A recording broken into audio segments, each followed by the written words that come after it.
Hey, this is David Rich again from housebarons.com.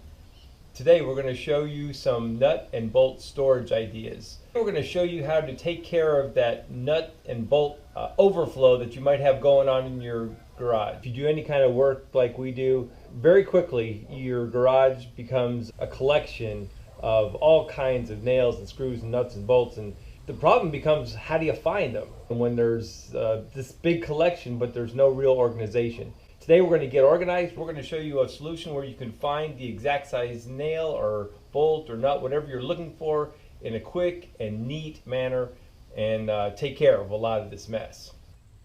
We started with our horizontal boards, and with those we had to cut out notches in each one, 3/4 inch deep by 3.5 inches long, and that's going to support the back bracing. We used our cobalt circular saw, 7 1/4 inch.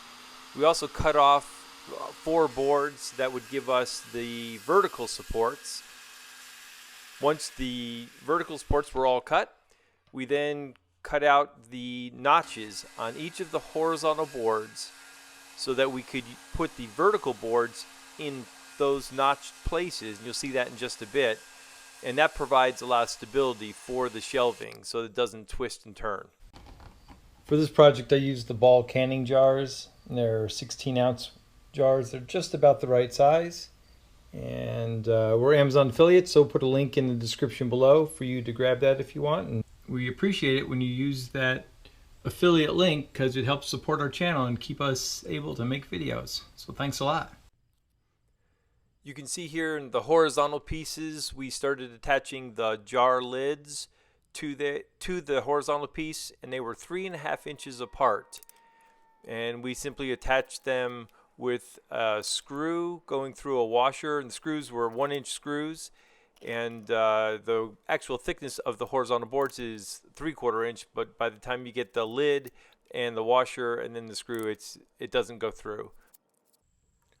Once all the jar lids were on the 4 horizontal pieces, we could start assembling, and we go back to those 4 boards that we cut before. They were 23.5 inches long, and so we started forming a box with the 4 horizontals and 2 verticals. With the sides assembled, we could now go ahead and put the final pieces in, and those are the back supports. But we're not going to nail those in just yet because we first have to make sure that the whole structure itself is square. And this is the most crucial part of the build.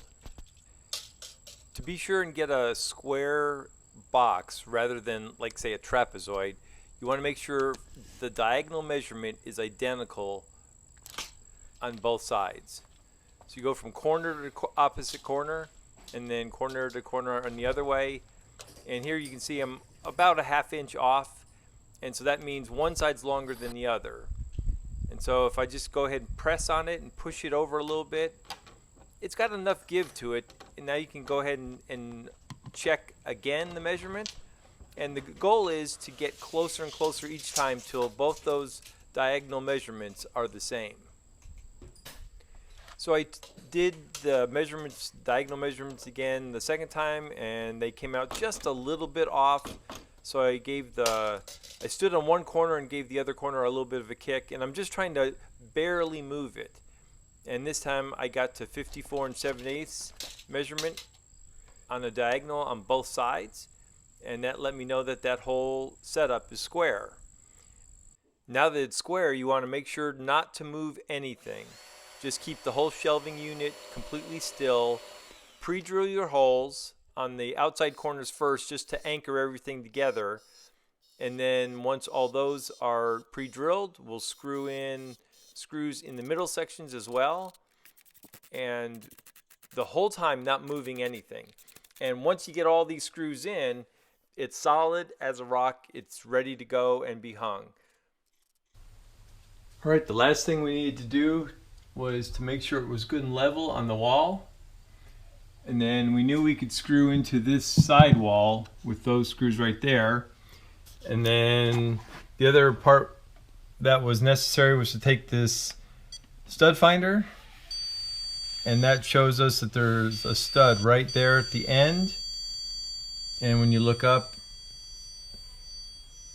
that right there is the screw that lines up with the stud finder. And so from that board right there all the way up, we anchored it to studs because there's going to be ultimately a lot of weight on this. Now all that's left is to fill the jars. For the ones I had boxes for, I actually did keep the tags on the boxes that tell me the exact sizes of the screws and nails. As you can see here on the top row, I've got my nails. The second row, I've got different assortments of screws. And my bottom row is nuts and bolts. And then underneath everything, I've got hanging just miscellaneous jars, from rubber bands to hose clamps to washers to copper fittings. Literally everything. All right, well, here's the finished product. 48 jars. They'll hold thousands and thousands of screws and nails, nuts and bolts, whatever you have. Took a couple hours maybe to do the whole thing completely. So it's not a big time-consuming project, but it really takes care of a lot of the mess. After completing this project, I literally threw away all kinds of random boxes that I had just laying around. Now everything's all nice and neat and organized, and I can find exactly what I need when I need it. Hope this project helps you get just a little more organized in your garage. If you got anything out of this, go ahead and give us a thumbs up. We appreciate that. If you got any comments or questions, leave them in the comment section below, and we'll go ahead and answer that as soon as we can. Thanks a lot for viewing. If you haven't subscribed, please do so. We've got lots more videos coming. We'll see you next time.